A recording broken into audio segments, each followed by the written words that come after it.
Assalamualaikum warahmatullahi wabarakatuh. Yang terhormat Profesor Zoro dan Pak Gede KM Atmajaya selaku dosen pembimbing mata kuliah proteksi sistem tenaga.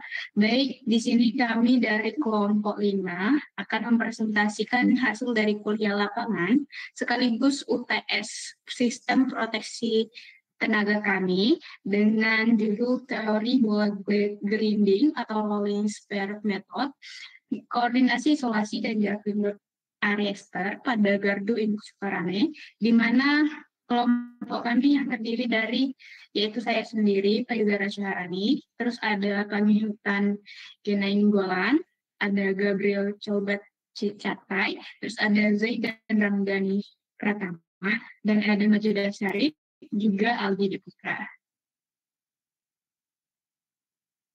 Next. Oke, adapun yang akan kami bahas di sini yaitu yang pertama latar belakang, terus dilanjut dengan tujuan dan manfaat, yang ketiga itu tinjauan pustaka, yang keempat itu ada pembahasan, terus kesimpulan dan juga saran. Oke, ada latar belakang dari laporan ini yaitu petir itu merupakan fenomena alam yang memiliki energi yang sangat besar dan dapat menimbulkan gangguan yang serius pada sistem tenaga listrik, terutama pada jaringan transmisi yang bertegangan tinggi dan fasilitas yang ada di gardu induk. Sambaran petir itu dapat menyebabkan lonjakan arus hingga puluhan kilo ampere dengan waktu yang naik dengan cepat, sehingga dapat menimbulkan tegangan lebih dan dapat menembus isolasi dari peralatan yang ada. Nah, untuk melindungi sistem dari sambaran petir itu yang secara langsung datang, digunakan salah satu metode yaitu metode bola gliding, rolling spare method atau RSM. Yang menentukan pemahaman berdasarkan dari jari-jari bola imajiner yang mewakili energi petir. Selain itu, dilakukan juga koordinasi isolasi agar setiap peralatan memiliki tingkat isolasi sesuai dengan tegangan yang mungkin akan timbul. Next. Nah, di sini ada tujuan dan manfaat dari laporan ini, yaitu yang pertama tujuan untuk menggambarkan dan menganalisis daerah lindung gardu induk terhadap sambaran petir dengan metode RSM. Yang kedua itu menentukan tegangan yang timbul pada tiang dan sistem akibat sambaran petir. Yang ketiga itu menganalisis koordinasi isolasi antar peralatan. Yang keempat itu menghitung jarak lindung Ariester terhadap peralatan di gardu induk dan juga trafo, dan terakhir itu menentukan posisi Ariester optimal pada sisi 20 kV. Ada manfaatnya yaitu yang pertama, menambah pemahaman mahasiswa terhadap sistem proteksi petir dan koordinasi isolasi. Yang kedua itu menerapkan teori pada kasus nyata yang ada di gardu induk sekarang ini. Yang ketiga itu memberikan wawasan tentang pentingnya desain proteksi dan keandalan sistem. Yang keempat itu tidak referensi pembelajaran dan analisis praktikum sistem proteksi tenaga. Dan yang terakhir itu sebagai bentuk pelatihan profesionalisme dan komunikasi teknis. Ya, selanjutnya akan diberikan oleh teman saya.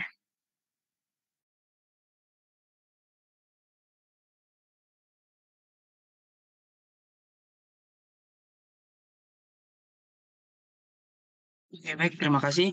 Nah, di sini kita akan masuk ke bagian tinjauan pustaka. Yang untuk pertama itu teori umum petir dan tegangan lebih.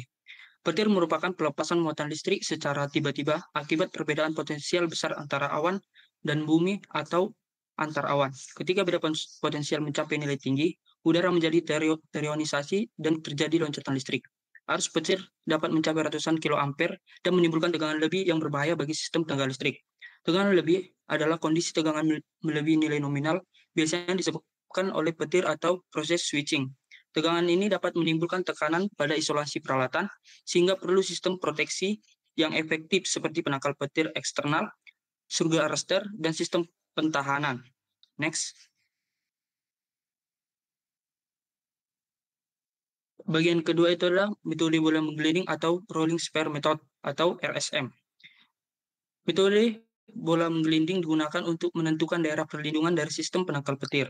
Konsepnya adalah Membayangkan sebuah bola dengan jari-jari tertentu yang digelindingkan di atas permukaan struktur. Bagian bangunan yang tidak tersentuh bola berada di dalam zona perlindungan. Berdasarkan standar IEC 62305 garis 3, jari-jari bola bergantung pada tingkat proteksi. Tingkat 1, 20 meter. Tingkat 2, 30 meter. Tingkat 3, 45 meter. Tingkat 4, 60 meter. Semakin kecil jari-jari, semakin tinggi tingkat proteksi. Metode ini lebih akurat dibanding metode sudut proteksi karena dapat diaplikasikan pada struktur kompleks atau tidak beraturan. Next.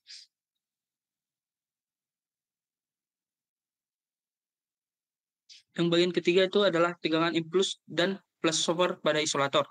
Tegangan impuls adalah tegangan sesaat dengan waktu naik dan turun sangat cepat. Misalnya gelombang impuls standar 1,2/50 US. Tegangan ini digunakan untuk menguji kemampuan isolator terhadap lonjakan ekstrim. Flashover terjadi ketika medan listrik melebihi kekuatan dielektrik udara sehingga arus mengalir melalui permukaan isolator. Peristiwa ini tidak selalu merusak material isolator, tetapi menunjukkan batas kemampuan isolasi. Nilai tegangan tembus impuls atau impuls flashover voltage digunakan untuk menentukan ketahanan isolator terhadap petir. Oke, selanjutnya akan disambung oleh kawan saya.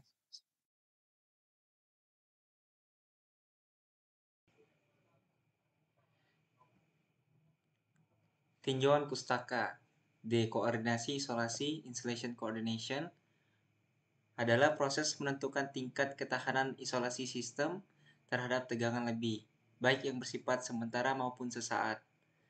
Tujuannya memastikan bahwa setiap peralatan memiliki kekuatan isolasi yang memadai dan surge arrestor mampu menahan tegangan impuls sebelum melampaui BIL, Basic Insulation Level.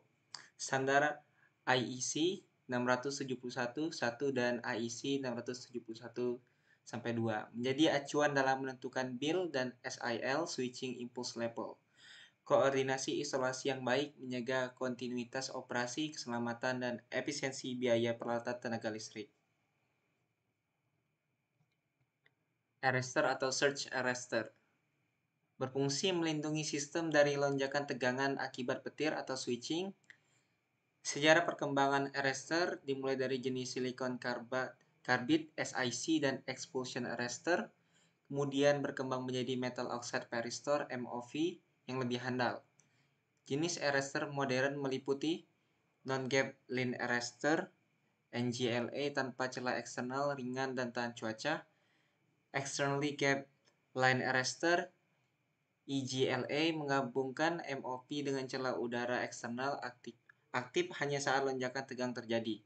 Standar IEC 699-8 2017 dan IEC 699-11 mengatur pengujian kekuatan mekanis ketahanan arrestor. Jarak lindung arrestor protective distance. Jarak lindung arrestor adalah jarak antara arrestor dan peralatan yang dilindungi. Tujuannya agar tegangan lebih dapat disalurkan ke tanah sebelum mencapai peralatan. Faktor yang mempengaruhi efektivitas jarak lindung antara lain tegangan sisa atau residual voltage, induktansi dan impedansi jalur sambungan, koordinasi antara tegangan tahan peralatan BIL dan level proteksi arrestor, tata letak fisik dan kondisi lingkungan, dan yang terakhir semakin pendek jarak sambung arrestor, semakin efektif proteksi yang diberikan.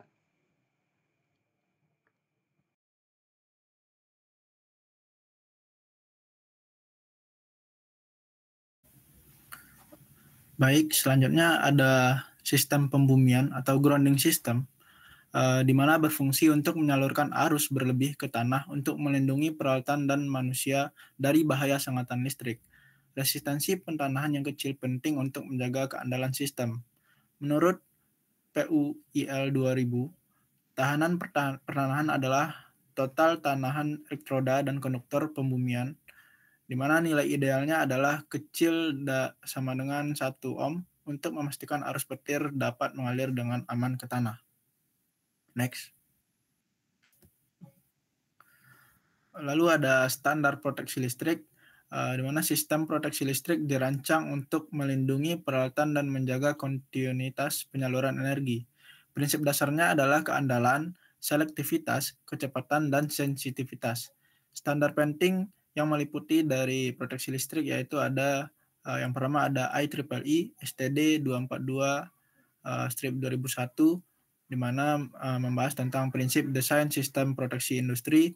Lalu ada IEC 60255 di mana menjelaskan kinerja relay proteksi termasuk overcurrent, ground fault, dan differential relay.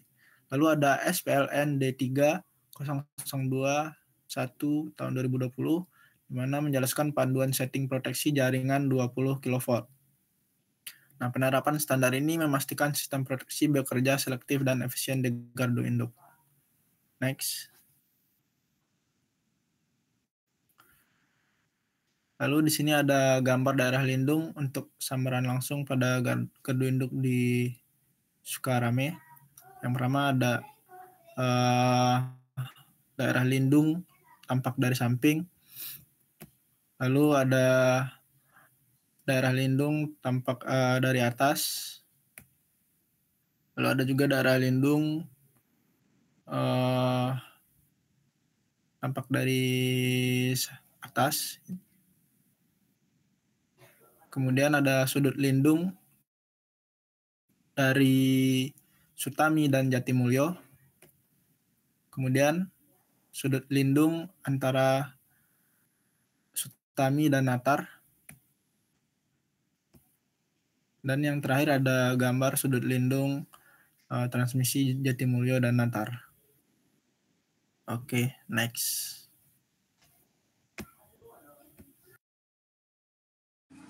Oke, selanjutnya kita masuk ke bagian perhitungan tegangan lebih sambaran petir.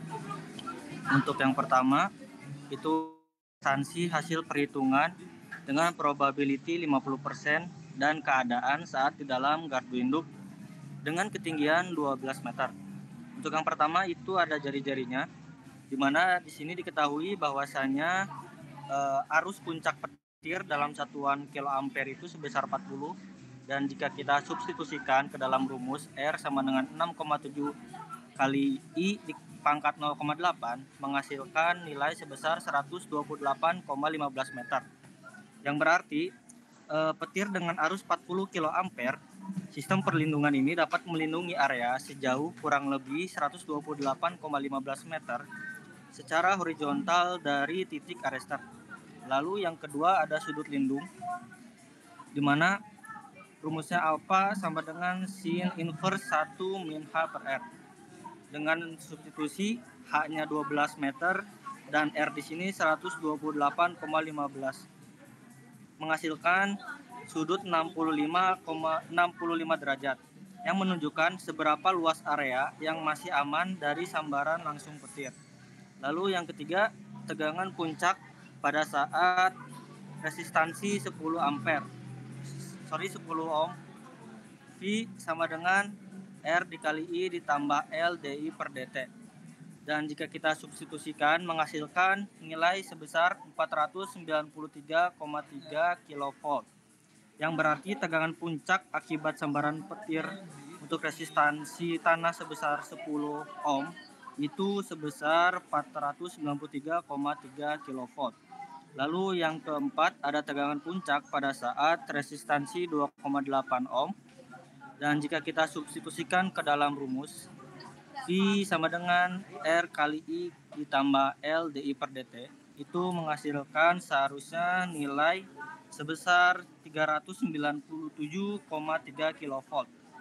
Lalu ada nilai resistansi hasil perhitungan dengan probability 85% dan keadaan saat di dalam gardu induk dengan ketinggian 12 meter. Yang pertama ada jari-jarinya, dan jika kita masukkan dengan probability 85% yang artinya sambaran petir kuat arusnya itu 18 kA yang menghasilkan nilai 67,65 meter. Ini berarti petir dengan arus 18 kA dapat melindungi, sistem perlindungan dapat melindungi area sejauh kurang lebih 67,65 meter secara horizontal dari titik arrester. Lalu yang kedua ada sudut lindung, dengan rumus alfa sin inverse 1 min H per R. Jika kita substitusikan nilai dari H-nya itu 12 dan R-nya 67,65 menghasilkan sebesar 55,34 derajat. Yang artinya sudut lindung arrester ini sebesar 55,34 derajat, menunjukkan seberapa luas area yang masih aman dari sambaran langsung petir. Lalu yang ketiga, tegangan puncak pada saat resistansi 10 ohm dengan rumus V sama dengan R kali I ditambah L dI per dt. Setelah kita substitusikan nilai-nilai yang ada, itu menghasilkan tegangan puncak sebesar 276 kV.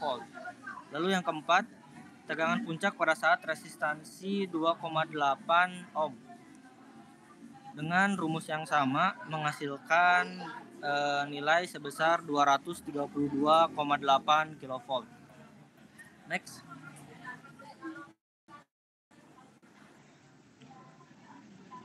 Selanjutnya, perhitungan tegangan lebih sambaran petir dalam keadaan tinggi tower sebesar 35 meter.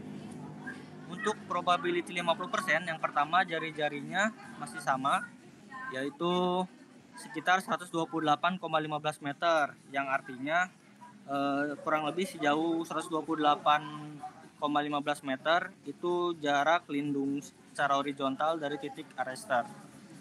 Lalu yang kedua ada sudut lindung dengan rumus yang sama, alfa sama dengan sin inverse 1 min H per R.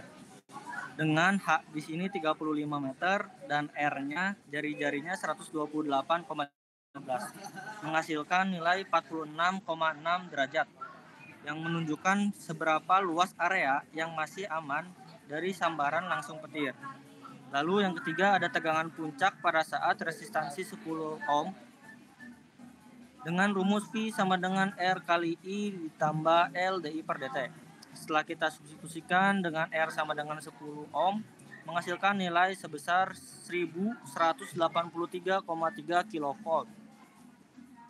Lalu yang keempat, tegangan puncak pada saat resistansi tanah 2,8 ohm dengan rumus yang sama, tapi berbeda di dalam R-nya menjadi 2,8 ohm menghasilkan nilai sebesar 1087,3 kV. Lalu untuk selanjutnya ada nilai resistansi hasil perhitungan dengan probability 80% dan keadaan tinggi tower sama yakni 35 meter. Yang pertama jari-jarinya itu kita masukkan kuat arus sambaran petir dengan 18 kA maksimumnya menghasilkan nilai sama 67,65 meter. Yang berarti perlindungan ini dapat melindungi area sekitar kurang lebih 67,65 meter secara horizontal dari titik arrester. Lalu yang kedua ada sudut lindung dengan rumus yang sama, alfa sama dengan sin inverse 1 min H per R. Yang mana H di sini ada 35 meter dan R-nya jari-jarinya 67,65 meter. Menghasilkan sudut sebesar 28,85 derajat. Lalu yang ketiga ada tegangan puncak pada saat resistansi tanah 10 ohm. Yang kita masukkan ke dalam rumus V sama dengan R dikali I ditambah L dI per dt. Itu menghasilkan nilai sebesar 690 kV. Lalu yang keempat ada tegangan puncak pada saat resistansi 2,8 ohm. Jika kita masukkan dengan R-nya 2,8 ohm sebesar 646,8 kV. Next.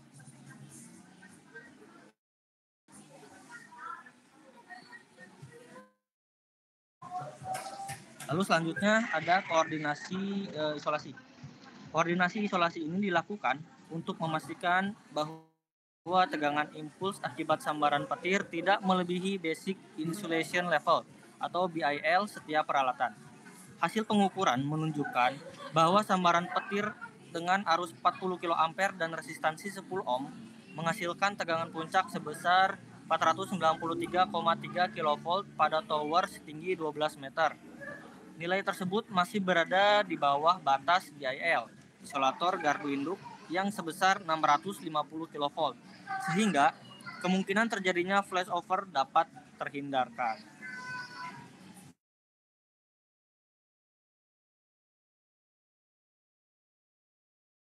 Ini merupakan gambar dari gardu induk yang telah kita laksanakan kemarin pada kuliah lapangan. Dengan beberapa komponen di dalamnya terdapat lightning arrestor, CVT, ada PMT, ada disconnecting switch, dan kita di sini dialiri listrik dari busbar yang tersambung ke dalam gardu induk ini.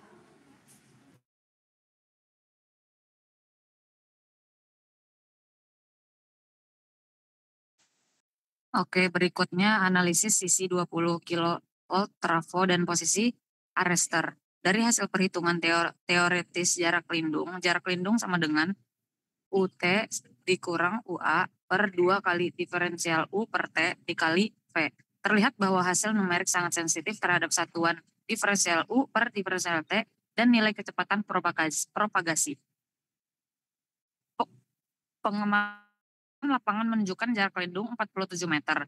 Namun hasil ini tidak konsisten dengan parameter teoritis kurang UA sama dengan 290 diferensial U per diferensial T sama dengan 20.000, kecuali satuannya diperjelas. Secara praktik, arrestor pada jaringan 20 kV umumnya dipasang pada RMU atau incoming switchgear, serta pada tiang feeder untuk melindungi jalur penghantar dari sambaran petir. Pemasangan langsung pada bushing transformator sisi tegangan tinggi merupakan metode paling efektif karena arrestor dapat menyalurkan tegangan lebih langsung ke tanah dengan kabel penghubung yang sangat pendek. Next.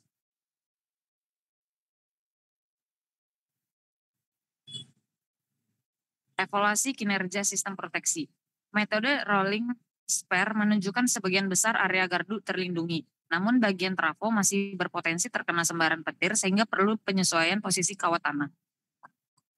Koordinasi isolasi menunjukkan tegangan akibat petir 493,3 kV masih di bawah bil peralatan 650 dikurang 1250 kV. Tetapi pada sisi transmisi nilai 1183,3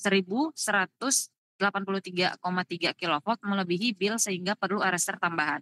Hasil perhitungan jarak lindung menunjukkan L sama dengan 47 meter. Dengan efektivitas arrestor sangat bergantung pada panjang jalur dan impedansi grounding. Nilai resistansi pentahanan 10 impuls dan 10 ohm impuls dan 2,8 ohm DC masih aman. Namun idealnya kecil dari 1 ohm agar arus petir dapat dialirkan dengan baik. Secara keseluruhan, sistem proteksi sudah baik, namun perlu penambahan arrestor di sisi 20 kV serta perbaikan sistem grounding agar perlindungan gardu lebih optimal. Next. Kesimpulan. 1. Metode rolling spare terbukti efektif dalam menentukan zona aman terhadap sambaran petir langsung. Yang kedua, penerapan RSM membantu penentuan posisi optimal penangkal petir, kawat tanah, dan peralatan gardu agar berada dalam zona perlindungan. Kemudian yang ketiga, sistem proteksi gardu induk Sukarame telah menerapkan prinsip proteksi berlapis dan mengikuti standar IEC serta SPLN. Yang keempat, koordinasi isolasi antar peralatan, GIS, isolator, pemutus PMT, trafo, penting untuk memastikan tegangan impuls tidak melebihi basic insulation level. Yang kelima, jarak lindung arrestor berpengaruh signifikan terhadap efektivitas proteksi. Semakin dekat arrestor dengan peralatan, semakin kecil tegangan lebih yang diterima. Kemudian yang keenam, diperlukan inspeksi rutin arrestor dan peningkatan sistem grounding agar sistem proteksi tetap optimal. Next.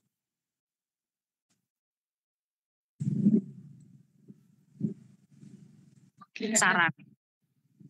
Yang pertama, penambahan arrestor pada sisi 20 kV transformator untuk meningkatkan perlindungan terhadap tegangan lebih. Yang kedua, arrestor perlu dipasang dekat bushing dengan koneksi pentahanan sependek mungkin untuk meminimalkan tegangan lebih. Yang ketiga, peningkatan kinerja sistem grounding, nilai pertahanan dijaga kecil dari 1 ohm, serta dilakukan pengukuran rutin untuk memastikan efektivitas sistem. Yang keempat, pemantauan arrester secara digital menggunakan surge counter untuk mengetahui frekuensi sambaran dan kondisi MOV arrester. Yang kelima, simulasi digital sistem proteksi petir menggunakan etap PSCAD atau MATLAB untuk validasi desain dan peningkatan akurasi analisis. Kemudian yang terakhir, evaluasi berkala, koordinasi isolasi, dan pembaruan data BIL, tegangan residual, serta jarak antar peralatan agar selalu sesuai dengan standar terbaru IEC 60071 dan SPLN. Saya kembalikan kepada moderator. Oke, sekian presentasi dari kelompok 5. Semoga ilmu yang kami sampaikan bermanfaat dan kami pula mendapatkan nilai yang maksimal untuk UTS Sistem Proteksi Tenaga ini. Kepada Profesor Zoro dan juga Pak Gede, terima kasih atas bimbingannya selama melakukan kuliah lapangan di GI Sukarame. Kami kelompok 5 pamit undur diri jika ada kata yang salah baik dari perkataan maupun perbuatan selama menjalankan kelas sistem proteksi tenaga. Kami mohon maaf. Kami ucapkan terima kasih. Wassalamualaikum warahmatullahi wabarakatuh. Waalaikumsalam warahmatullahi wabarakatuh. Waalaikumsalam warahmatullahi wabarakatuh.